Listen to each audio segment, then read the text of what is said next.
নমস্কার বন্ধুরা, সোনালির art of লিভিংয়ে আপনাদের স্বাগত। আজকে একটা জলখাবারের রেসিপি আপনাদের শেয়ার করছি। হ্যাঁ, রুটি তো আমরা তরকারি সবজি দিয়ে খাই।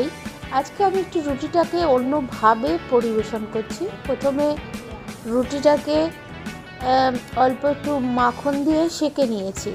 সেঁকে নেওয়ার পর ওর মধ্যে পুর হিসাবে আমি পেঁয়াজ, লঙ্কা কুচি, ক্যাপসিকাম কুচি, আলু সেদ্ধ কুচি করে পুরটা করেছি। প্রথমে পুর করার জন্য আমি কড়াইতে অল্প সাদা তেল দিয়ে তার মধ্যে এই সব সবজিগুলো দিয়ে ওর মধ্যে একটু নুন, গোলমরিচ আর চিলি ফ্লেক্স দিয়ে নাড়িয়ে নিয়েছি।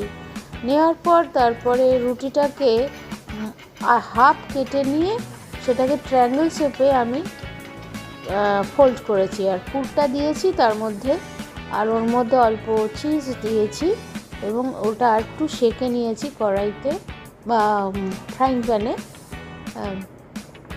তাতে টেস্ট আরও ভালো লাগে ওর মধ্যে সস দিয়ে দিলে।